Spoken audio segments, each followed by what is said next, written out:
আমাদের গৃহিণীদের জন্য বটি কিন্তু অনেক গুরুত্বপূর্ণ একটা জিনিস রান্নাঘরে।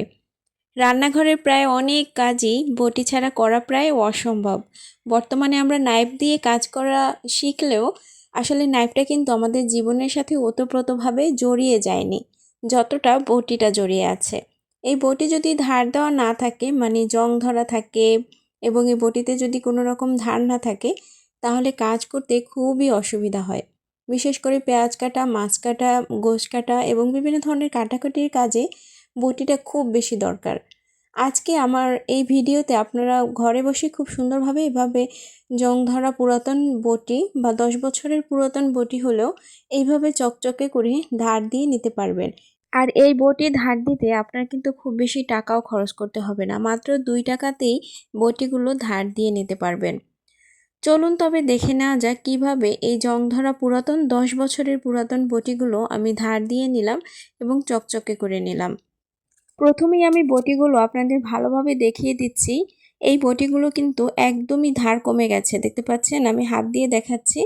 এটাতে আমি হাত দিয়ে জোরে চাপ দিলেও কিন্তু আমার হাত কেটে যাচ্ছে না, একদম ধার কমে গেছে। তো 2টা বটিতেই কোনো রকম ধার নেই এবং আমার কাজ করতেও অনেক বেশি অসুবিধা হয়। আমি দীর্ঘদিন ধরেই এটা আমি এভাবে রেখেছি ধার না দিয়ে, কারণ আপনাদের সাথে ভিডিওটা শেয়ার করব বলে এতদিন আমি এই বটি 2টা ধার দিইনি এবং পরিষ্কারও করিনি।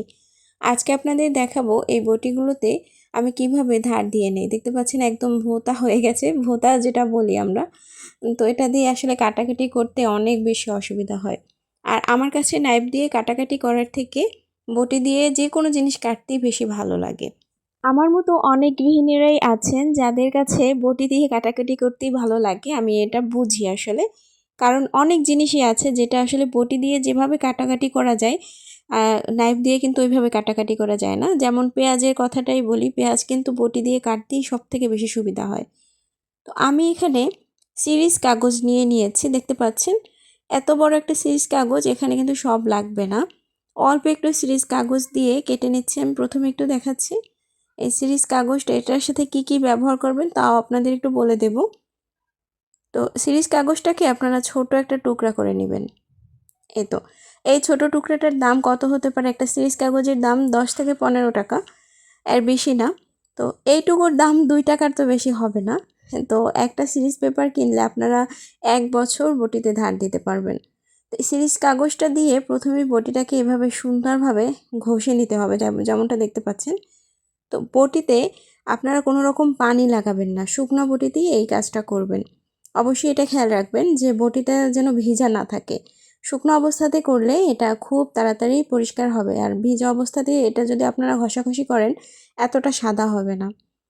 তো আপনারা ময়লাটাও কিন্তু দেখতে পারবেন। আমি কিন্তু খুব ভালোভাবে ঘষাঘষি করে নিচ্ছি। আমি ভিডিওটা একটু স্কিপ করিনি, একটু ফাস্ট করে দিয়েছি, কিন্তু স্কিপ করিনি এখানে। যতক্ষণ ধরে বটিটা পরিষ্কার করেছি বা সাদা করেছি ততক্ষণ কিন্তু একদম ভিডিওটা না টেনেই তারপর আমি ভিডিওটা করেছি, যাতে আপনারা মিসলেড না হন যে আসলে আমি এতটা সাদা কিভাবে করলাম। যে কোনো কাজেই কিন্তু একটু পরিশ্রমের দরকার আছে। তো এই কাজটা করতে আপনার একটু পরিশ্রম দিতে হবে। যেমন ঘষাঘষি করতে আপনার একটু পরিশ্রম করতে হবে। তো পরিশ্রম ছাড়া কিন্তু কোনো কিছুই সম্ভব না। যে কোনো জিনিসই দেখতে পাচ্ছেন এই যে এখন যে বটিটা পরিষ্কার করছি, এই বটিটা দিয়ে আমি প্রায় 3-4 বছর ধরেই কাজ করি না। এটা একদম মানে পুরাতন একটা বটি, কিন্তু কিনেছি, এটা আমার সর্বপ্রথম বটি কেনা। এটা আমার জীবনের প্রথম বটি এটা। তো এই বটিটাও কিন্তু আমি খুব ভালোভাবে ঘষে পরিষ্কার করে নিয়েছি। দেখতে পাচ্ছেন কি পরিমাণ ময়লা বটিগুলোতে। এই ময়লাগুলো সব কিন্তু উঠে এসেছে। তো আমি যদি এটা ভিজা অবস্থায় করতাম তাহলে কিন্তু এতটা ময়লা দেখাও যেত না, আর এত ময়লা বেরো হতো না। তো এরপর আমি এখন এই বটিটাকে যে তার জ্বালিয়ে আছে সেটাতে একটু সাবান, তিব্বত 570 সাবান, এটা মেখে তারপরে আরেকটু ঘষাঘষি করে নিচ্ছি। দেখতে পাচ্ছেন খুব সুন্দরভাবে ঘষাঘষি করার পরে আমি এটাকে ভালোভাবে নর্মাল টেম্পারেচারের যে পানিটা আছে সেটা দিয়ে ধুয়ে নেব। অনেকেই ভাবতে পারেন যে আসলে এভাবে কি বটিটা ধার হবে কিনা। আর কিছুই করতে হবে না, এটা আগুনেও পুড়তে হবে না, এটা অন্য কোনো কিছু করতে হবে না। শুধুমাত্র সিরিজ কাগজ দিয়েই আপনারা বটিটা ধার করে নিতে পারবেন এবং পরিষ্কার করে নিতে পারবেন। তো আপনাদের একটু কলাই শাক কেটে তারপর আপনাদের দেখাচ্ছি। কলাই শাক কাটতে কিন্তু ধারালা বটি লাগে। মানে যে বটিতে ধার নেই সেই বটি দিয়ে কিন্তু এইভাবে মিহি করে কলাই শাক কাটা যায় না।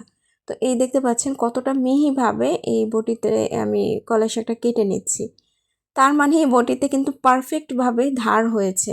এটা বোঝার জন্য কিন্তু এই ভিডিওটা রাখা আমার এখানে। তা না হলে হয়তো আপনারা বুঝতেন যে আসলে বটিতে আমি শুধু চকচকেই করেছি, আসলে এটাতে ধার হয়নি। তা আসলে এমনটা না, বটিতে খুব সুন্দরভাবে ধার হবে এবং এটা কিন্তু একদম চকচকে হয়ে যাবে। নতুন অবস্থাতেও কিন্তু এতটা চকচকা থাকে না। তো যতটা পরিষ্কার এবং যতটা ধার হয়েছে এটা দিয়ে একদম নিমেষে যে কোনো কিছুই কাটা যাবে। তো ভিডিওটা ভালো লাগলে অবশ্যই আমার চ্যানেলটি সাবস্ক্রাইব করবেন আর এই ভিডিওতে একটি লাইক দিয়ে অন্যকে দেখার সুযোগ করে দিবেন। আর বটির ধার কমে গেলে এভাবেই বাসাতে ধার করে নেবেন। তো ধন্যবাদ সবাইকে আজকের এই ভিডিওটা দেখার জন্য। আল্লাহ হাফেজ, আসসালামু আলাইকুম।